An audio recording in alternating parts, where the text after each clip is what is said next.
જય શ્રી કૃષ્ણ. કેમ છો ફ્રેન્ડ્સ? આજે બની રહ્યા છે ને એ સાબુદાણા બટેકાના પાપડ છે. બહુ જ ઇઝીલી બને છે અને એકદમ સરળ રીત છે. તો સાબુદાણાને છે ને આગલી રાતે એટલે લગભગ 8-10 કલાક જેવા પલાળી દેવા, અને બટેકાને આવી રીતે આપણે ઝીણા સમારી અને લગભગ 3 થી 4 પાણીએ વોશ કરી લઈશું. પછી આ બંનેને છે ને આપણે મિક્સરમાં ક્રશ કરી લઈશું. આ બધાની સાથે છે ને લીલા મરચાં અને જીરું, મીઠું, આટલા ઓછા મસાલાથી પણ આ પાપડ ખૂબ જ સરસ બને છે. તો આ બટેકાને આપણે લગભગ મેં 3 મોટા બટેકા એટલે 1.5 કિલો જેટલા બટેકા છે, તેમાં આશરે 250 ગ્રામ જેટલા સાબુદાણા એડ કરેલા છે. બટેટાને આવી રીતે આપણે પ્યુરી કરી લેવાની છે. અને હા, આ પ્યુરીને આપણે ગાળીને લઈશું, જેથી કોઈ આખું બટેટું હોય ને તો એ નીકળી જાય. સાબુદાણા ક્રશ થઈ ગયા છે અને બટેકા ક્રશ થઈ ગયા છે. માપ એક રાખવાનું છે કે એ તમે પાણી છે ને એના 4 ગણું જોઈએ. તો જે બી તપેલી કે કોઈ પણ વાડકાનું માપ લો ને, તો 4 ગણું પાણી બટેકાનો રસ સાથે તમે બટેકા અને સાબુદાણા ક્રશ કરવામાં અને બધું ગણી અને 4 ગણું પાણી એડ કરવાનું છે. તો આવી રીતે આપણે એક મોટા તપેલામાં પહેલાં સાબુદાણા એડ કરી દીધા, સાથે આપણે ક્રશ કરેલા બટેકા એડ કરી દઈશું. અને એ ઉપરાંત જેટલું પાણી એમાં વપરાયું ને એ સિવાયનું ઘટતું ટોટલ 4 ગણું પાણી આપણે આમાં એડ કરી દઈશું. હવે આ 4 ગણું પાણી એડ કરી અને આને આપણે સતત સ્ટર કરતા રહી અને આપણે એને ઠીક થાય ને ત્યાં સુધી બોઇલ્ડ કરી લઈશું, ઉકાળી લઈશું. અને આ જે પાપડ છે ને એ કોઈ પણ ઝણઝટ વગરના અને ફટાફટ બની જશે અને એકદમ સરસ પતલા અને ટ્રાન્સપરન્ટ બને છે. હા, પણ જો તમે ફ્રાય કરશો ને તો એકદમ સરસ ફૂલીને મોટા થાય છે. તો આવી રીતે સ્ટર કરતા જઈ અને જ્યાં સુધી ઘાટું થાય ને ત્યાં સુધી એને આપણે ચલાવતા રહેવાનું છે. આ થતાં લગભગ મને છે ને 20 મિનિટ જેવો ટાઈમ લાગ્યો હતો, પણ આને તમે સતત સ્ટર કરતા રહેવું પડશે, નહીં તો સાબુદાણા અને બટેકા બંને નીચે બેસી જશે ને તો સ્મેલ આવશે. અને આ પાપડમાં છે ને પાણીનું પ્રમાણ વધારે હોય છે.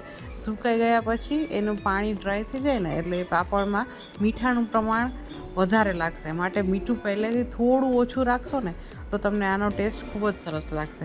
હવે આ પાપડ સારી રીતે આપણે બનાવવા માટે આને બોઇલ કરીશું, અને આ ઉકળી જાય ને ત્યારબાદ આપણે એમાં મસાલા કરી દઈશું. હવે આ સ્ટેજ આવે ને કે આટલું હાફ કૂક થઈ ગયું છે, તો એ ટાઈમે આપણે એમાં મસાલા કરી દઈશું. તો અહીંયા મસાલામાં અમે મીઠું, જીરું આખું અને લીલા મરચાંની પેસ્ટ, આ જ વસ્તુઓ એડ કરી છે. આ બધું એડ કરી અને સારી રીતે આપણે એને મિક્સ કરી લઈશું. જીરું છે ને આવી રીતે હાથથી મસળીને એડ કરી દઈશું કે જેનાથી એની ફ્લેવર ખૂબ જ સરસ આવે છે. અને સ્વાદ પ્રમાણે મીઠું, પણ મીઠાનું પ્રમાણ થોડું ઓછું રાખજો.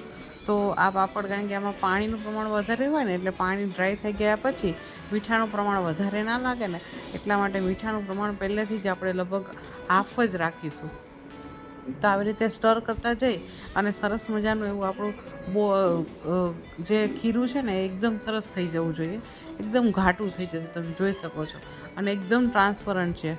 હજુ આ થોડું ઘાટું થાય ને ત્યાં સુધી રાખવાનું છે. આ રીતે કંઈક જુઓ, તમે જોઈ શકો છો, બરાબર.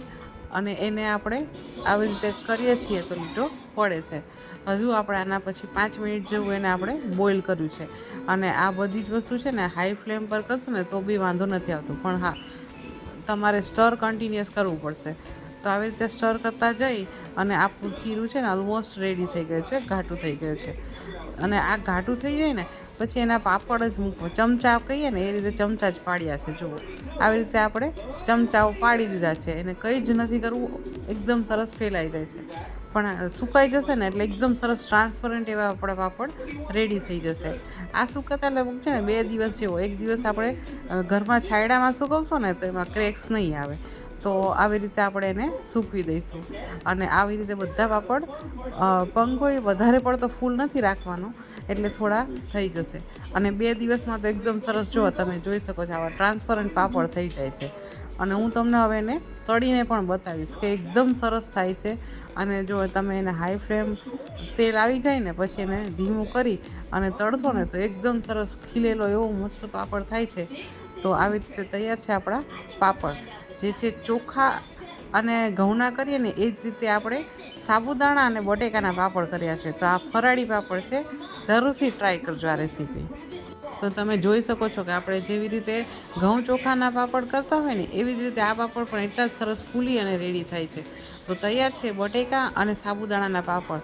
આમ એકદમ ટ્રાન્સપરન્ટ છે પણ તમે જોઈ શકો છો ફૂલે એટલે કેટલો સરસ થાય છે.